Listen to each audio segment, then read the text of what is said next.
as well, even though the jump scares have been toned down slightly. Another fascinating factor about the movie has been the hallucinations and visions that the victims of the smile curse, especially the protagonist of the movie, Skye Riley, have been subjected to. In fact, it's raised a debate among the viewers regarding all the events that actually took place, and the others that have simply been hallucinations of the character. So you've been warned. Before we get into our explanation, we have a very small request. If you like our content, please support us by subscribing to our channel. This is a small click for you, but for us it means a lot. Thank you. Let's begin. How did the hallucinations and visions affect the victims of the curse? Before we go into a detailed analysis of what is real in the movie and what isn't, let us gather a quick understanding of how the hallucinations and visions impact the victims of the smile curse. When an individual like Skye Riley is trapped within the curse, the demonic entity takes over their life. The way ahead for the entity is to prey on the insecurities and dark secrets of the individual, and it leads to several hallucinatory effects along the way. This also puts the individual in tricky situations, because the outside world is completely oblivious to these hallucinations. Everyone, after witnessing the violent death of Lewis, a drug dealer who was the previous victim of the entity. The troubled life of Skye, who happened to be a pop star, took a turn for the worse, and soon she started seeing things. Her hallucinations included everything from a disfigured Lewis to her dead partner, and it weakened her further, leading to her eventual death. Let us quickly take you through some of the major turning points in the movie, and explore whether they're real events or simply hallucinations of the victims.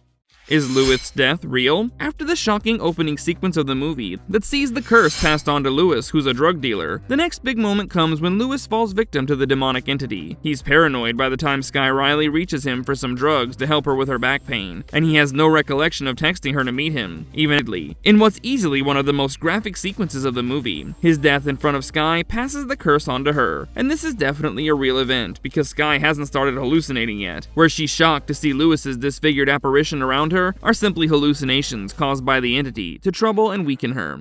Was Morris real in the movie, or was it just a way for the entity to tease Skye? The demonic entities are known for teasing and tormenting their victims to their deaths, and the smile entity is not an exception, snatching it all away. This leads to the question over the authenticity of the character named Morris in the movie. He's an ER nurse who got in touch with Skye and claimed to have studied the smile entity for a long time, ever since it consumed his brother. Morris comes up with the idea that if Skye can fake her own death, helped by him, and then be resuscitated, the entity can be tricked into leaving her body. He also believes that without a host, the entity can be destroyed, and the chain of fatal possessions can be ended. But the real question remains if the character is even real to begin with. Most viewers have been of the opinion that it's a real person who approaches Skye in the beginning and texts her. However, the entity has probably dealt with him, and the entire scene in the abandoned Pizza Hut, where Morris attempts to get rid of the entity, is probably just a hallucination. This is because after putting her inside the giant freezer of the facility, Morris is nowhere to be seen, and the entity is back posing as Skye herself to torment her. It teases her about the futility of trying to get rid of it, and there are no signs of Morris. It can also be a possibility that even the text messages from him were not real, and it was simply part of the distracting strategy employed by the entity. When Skye first meets Morris at a pub, she ends up being recognized by her fans and storms out in a panic. We believe that Morris wasn't even present at the pub, and she was all by herself, which led to the bewildered look on her fans. Also, it makes sense why Morris doesn't do anything to protect her or lead her outside as she escapes all by herself from the fan frenzy.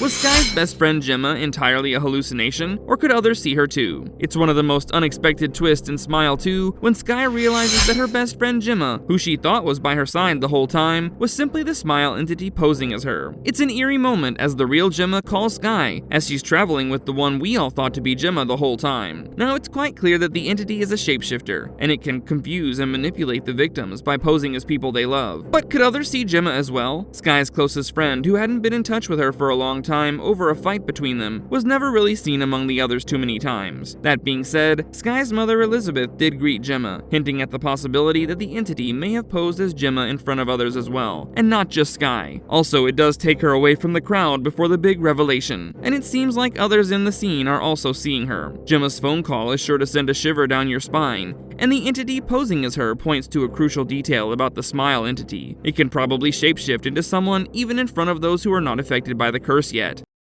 Did Skye really kill her mother Elizabeth? Was she hospitalized at all? This ranks pretty high among the debatable topics concerning the real events and the hallucinatory events. In the climactic moments of the film, Skye is shown in a hospital bed, and she helplessly watches her mother and manager Elizabeth consumed by the smile entity. She then kills herself in front of Skye, but moments later it seems as though Skye did it all by herself. The real twist, however, comes in the last scene of the movie, when Skye takes the stage and watches her mother Elizabeth standing in the first row cheering for her. She seems to be fine, and she's just as shocked as the rest of the audience when the pop star slams the mic on stage into her eyes and kills herself. We believe that the entire hospitalization event may have been a hallucination, because nothing explains how Skye can possibly recover and perform in the show. Also, her manager was in shock when she witnessed her covered in blood after she seemingly killed her mother, and even he can be seen standing by Elizabeth's side in the final sequence. Thus, our verdict on this is that Elizabeth was never killed by Skye, and it was simply the entity's way to torment her further. She also wasn't admitted to the hospital in all likelihood, and even if she was, the stay must have been rather eventful, unlike what her hallucinations make it seem.